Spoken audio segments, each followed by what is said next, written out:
What is up, everybody, and welcome to the Streamlabs Desktop Editor. This is where you're going to be making your live scenes look professional, and you can take it as simple as you want or as complicated as you want. First thing getting started, we'll just check out the editor. This is where you're going to do a majority of your work and setting up your scene. This is basically your homepage layout.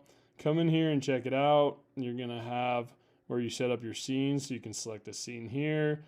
Sources is where you'll be doing a lot of work, putting in different widgets, capture devices, etc. And then the mixer is where you can control all your audio. You can add some music in, pull volumes if people vote.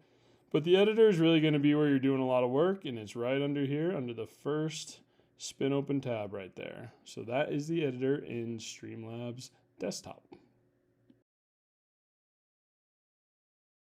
Widgets,